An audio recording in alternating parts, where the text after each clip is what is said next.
The struggle of holding on is a paradox.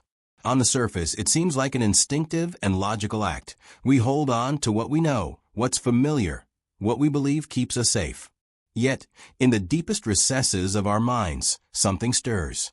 It's not the act of holding on itself that creates comfort, but the illusion of control it gives us. We think that by clinging to the past, to old relationships, to our identities or beliefs, we can protect ourselves from the chaos of life. But in truth, the act of holding on is often an attempt to keep ourselves from facing the very thing we fear most, change. Imagine standing at the edge of a cliff. The wind howls around you, and you're gripping the rocky surface beneath you.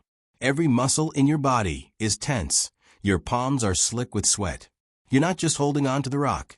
You're holding on to the idea that if you let go, everything will crumble, everything will fall apart. You fear the unknown, the emptiness that might exist beneath the surface. In this moment, letting go feels like a death sentence. The fear of falling, of losing control, becomes so overwhelming that you become paralyzed, caught in a struggle that is both psychological and physical.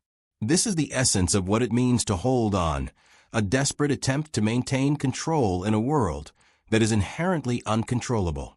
And yet, this very act of holding on is what ultimately binds us to suffering. We're not just holding on to external things, we're holding on to internal patterns, ideas, and fears that no longer serve us. We hold on to old versions of ourselves, identities shaped by past experiences, beliefs formed in moments of pain or insecurity. We hold on to relationships out of fear of loneliness, even when they're toxic or unfulfilling. We hold on to jobs, possessions, or lifestyles because we fear that without them, we might lose our sense of purpose or meaning. The struggle to hold on is more than a battle with external circumstances. It's a battle with our internal narratives, the stories we tell ourselves about who we are, what we need, and what we cannot live without. These stories become so ingrained in our psyche that we believe they are truths, yet they are often the very thing that keeps us from growing. The truth is, holding on to these beliefs, these attachments, creates a cage we willingly lock ourselves into, convinced that it's the only way to survive. This internal struggle is universal. It transcends culture, time, and circumstance. From the moment we are born, we are conditioned to hold on, to our caregivers, to our possessions, to our sense of security. As we grow older, we continue to hold on, not just to physical things, but to emotional and psychological constructs that provide us with a sense of safety. But this safety is an illusion. The more we hold on, the tighter we grip, the more we are tethered to fear, to uncertainty, and to a life that is not truly ours. We often mistake this fear of letting go for a lack of strength. We tell ourselves that to hold on is to show resilience, to fight against the forces of life that seek to destabilize us. But in reality, true strength lies not in holding on, but in the ability to release, to surrender. There is a vast difference between holding on out of fear and letting go out of trust. Holding on is an act of resistance. Letting go is an act of freedom. As we navigate our lives, we're confronted with moments where we must decide whether to hold on or to let go.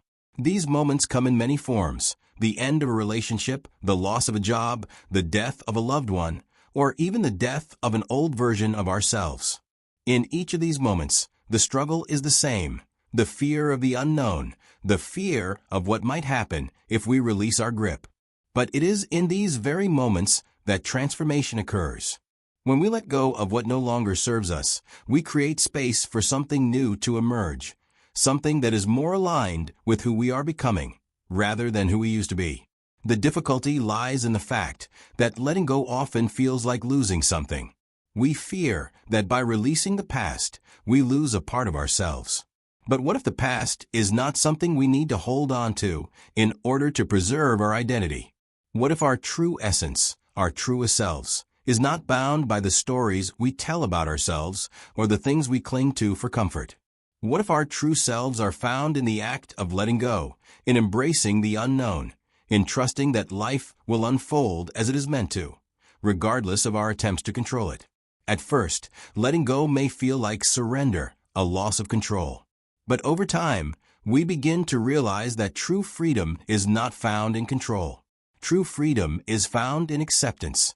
Acceptance of ourselves, of the circumstances, and of the mysteries of life. When we hold on, we try to dictate the terms of our existence. But when we let go, we release the need for control and open ourselves up to the possibility of something greater. We stop fighting against the current and begin to flow with it, trusting that wherever it takes us will be exactly where we are meant to be. In this introduction, we've framed the struggle of holding on not just as a psychological phenomenon, but as a profound philosophical dilemma. The fear of letting go is not just a fear of losing something external. It is a fear of losing the very construct of who we believe ourselves to be. But the reality is that the more tightly we hold on, the more we imprison ourselves. The illusion of control that we fight so hard to maintain is actually what prevents us from stepping into a life of freedom, growth, and authentic self-expression. As we move forward in this exploration, we'll examine the psychological forces that drive us to hold on, the deep-seated fears, insecurities, and attachments that shape our decisions and behaviors. We'll also look at the philosophical wisdom that teaches us to release, to surrender, and to trust in the unfolding of life. The tension between these two forces, holding on and letting go, is where the heart of our human struggle lies. And it is within this tension that we must find our way forward, not by clinging to the past, but by embracing the unknown future with open hands and an open heart. This is not an easy journey, but it is one that is worth taking. Because in the act of letting go, we may find something far more precious than what we thought we were holding on to. The more we hold on, the more we convince ourselves that control is within our grasp. We believe that by securing our possessions, our beliefs, or our circumstances, we are securing our place in the world. Yet in truth, the act of holding on is often a psychological illusion, a way to impose order on a world that is inherently chaotic, unpredictable, and beyond our full understanding. This illusion of control is not just a psychological quirk, but a deep-rooted human tendency that has shaped the course of history. It is a defense mechanism, a coping strategy that allows us to manage the overwhelming fear of uncertainty. But in the process, we become trapped not by external forces, but by the very beliefs and behaviors we cling to for comfort. Carl Jung, the great Swiss psychiatrist, spoke extensively about the unconscious mind and its role in shaping human behavior. For Jung, the unconscious was not merely a repository of forgotten memories, but a realm filled with powerful forces that shape our thoughts, emotions, and actions. These unconscious forces often manifest in the form of what Jung called the shadow, the parts of ourselves that we repress or deny because they are uncomfortable or difficult to accept. These shadow aspects can include fears, desires, and memories that we don't want to confront, but they also include strengths, qualities, and potentials that we fail to recognize in ourselves. When we hold on to something, an identity, a belief, a relationship, we are often clinging to a version of ourselves that is shaped by these unconscious forces. We hold on because we fear what would happen if we let go. What would happen if we allowed ourselves to confront the parts of ourselves we've been avoiding? What would happen if we embraced the unknown instead of clinging to the familiar? The fear of the unknown is perhaps the most powerful force that drives us to hold on, because the unknown represents everything we cannot control. It represents chaos, vulnerability, and the possibility of failure. Yet in reality, it is only by letting go of these attachments that we can move beyond our fears and into a deeper understanding of who we truly are. Friedrich Nietzsche, the German philosopher, offers a radical perspective on the nature of control.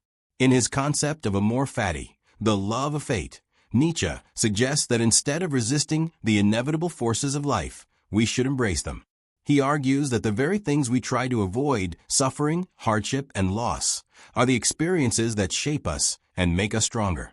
To love one's fate is not to passively accept whatever comes, but to actively embrace it, with all of its pain and unpredictability. Nietzsche's philosophy challenges the conventional wisdom that control is the key to a meaningful life. Instead, he suggests that true meaning arises not from our attempts to control the external world, but from our ability to accept and integrate whatever life throws at us. The struggle to control is not merely a personal battle. It is a collective one. Throughout history, humanity has sought to control nature, other people, and even the very course of life itself. From the earliest civilizations, we've tried to tame the forces of nature, harnessing fire, building cities, and mastering agriculture. But no matter how much we succeed, there are always forces beyond our reach. Hurricanes, earthquakes, disease, death. Even in the modern age, we strive to control every aspect of our lives, from our health to our relationships to our work. We seek predictability, stability, and safety, but in doing so, we often sacrifice the very freedom and spontaneity that make life worth living. Viktor Frankl, the Austrian psychiatrist and Holocaust survivor, offers a compelling counterpoint to the obsession with control. In his seminal work, Man's Search for Meaning, Frankl argues that while we may not be able to control our external circumstances, we always have the power to choose our response to them. Frankl's experiences in the concentration camps led him to a profound understanding of the human capacity for resilience and meaning-making. Even in the most horrific of circumstances, Frankl maintained that we have the freedom to find meaning in our suffering. This freedom, however, does not come from controlling our environment or avoiding pain. It comes from accepting the reality of our situation and choosing how we respond to it. Frankl's philosophy teaches us that the struggle for control is a futile one, not because control is impossible, but because it is not where true freedom lies. Instead of focusing on controlling everything around us, we should focus on our internal freedom, the freedom to choose our attitude, our perspective, and our response to the world. This internal freedom is not something that can be taken from us. It is always available, even in the most difficult circumstances. The illusion of control also keeps us trapped in a cycle of anxiety and fear. We think that if we can just control every aspect of our lives, if we can plan for every contingency, avoid every risk, and anticipate every challenge, we will be safe. But this is a false security. The more we try to control, the more we are bound by our fear of losing control. We become prisoners of our own need for certainty. The tighter we grip, the more fragile our sense of security becomes. This obsession with control is often rooted in deeper existential fears. We fear death, we fear failure, and we fear the loss of meaning. But these fears are not resolved through control. They are resolved through acceptance. The more we try to control, the more we resist the natural flow of life. True peace comes when we stop fighting against life's uncertainties and allow ourselves to surrender to them. Jung, Nietzsche, and Frankl all point to a deeper truth. Control is an illusion, and freedom lies not in holding on, but in letting go. The more we try to control, the more we become entangled in a web of fear and anxiety. But when we release our grip, we open ourselves to the possibility of transformation. We stop resisting the flow of life and begin to move with it. This shift from resistance to surrender is the key to unlocking true freedom. The freedom to live authentically, to embrace uncertainty, and to find meaning in the chaos of existence. In examining the struggle to hold on, we come face to face with our own fears and insecurities. We realize that the things we cling to, whether they are people, possessions, or beliefs, are often not the things that define us. We are not our possessions, we are not our identities, and we are not our fears. We are something greater, something that cannot be grasped or controlled. The more we hold on, the more we distance ourselves from this deeper truth. But when we let go, when we release our need for control, we come closer to who we truly are. This realization does not come easily. It requires us to confront our deepest fears and to challenge the very beliefs that have shaped our lives.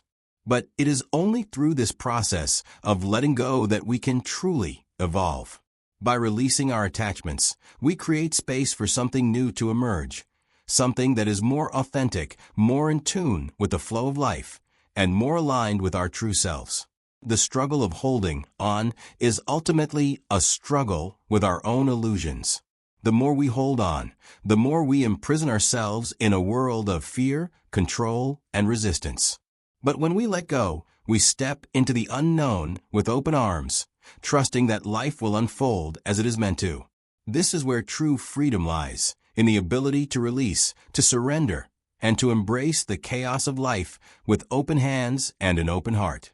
The true breakthrough in life comes not from grasping tightly onto the familiar, but from learning to release our hold on it. We've all experienced the sharpness of holding on, that sensation of clinging to something that feels essential, even when we know deep down it may be limiting our potential. There comes a point, however, where the pain of holding on becomes unbearable. In these moments, letting go may seem like the ultimate surrender, an act of defeat. But paradoxically, it is often in the act of letting go that we find our truest sense of freedom. It is through release of our identities, our fears, our attachments, that we allow ourselves to evolve and move toward a more authentic existence. Imagine a person caught in an unhealthy relationship, one they know is no longer serving them. Every day, they hold on to the hope that things will change, that love will somehow fix everything. Yet with each passing day, they feel more drained, more disconnected, more distant from themselves. The fear of loneliness, the fear of letting go, keeps them tethered to a situation that is slowly eroding their sense of self. In this scenario, letting go may seem impossible, even cruel. To walk away from something familiar, from something that once provided comfort, feels like a loss of identity, of meaning, of connection. But in truth, holding on is the real loss. It is a loss of potential, of growth, of the ability to discover a deeper, more expansive version of oneself. When we finally reach the point where the pain of holding on exceeds the fear of letting go, something shifts. The grip loosens, and we take the first tentative step toward freedom. Letting go, in this sense, is not an instant or dramatic action, but a gradual process, one that requires immense courage and vulnerability. It is an act of trust in ourselves, trust in the universe, and trust that we are capable of handling whatever comes next. At first, the fear may remain, but over time, we begin to realize that by releasing our grip, we are not falling into an abyss. We are rising, we are expanding, and we are opening ourselves to new possibilities. This is where the wisdom of philosophers like Nietzsche becomes vital. Nietzsche's concept of amor fati, the love of fate, invites us to embrace life in all its unpredictability. Instead of fighting against the forces that life brings, we are encouraged to accept them, to love them, even in their most painful forms.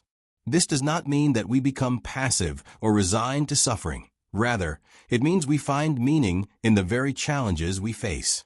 The more we resist the natural flow of life, the more we tighten our grip, the more we struggle.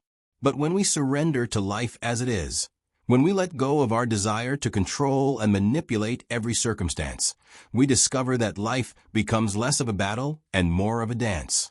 The process of letting go, while often difficult, is ultimately liberating.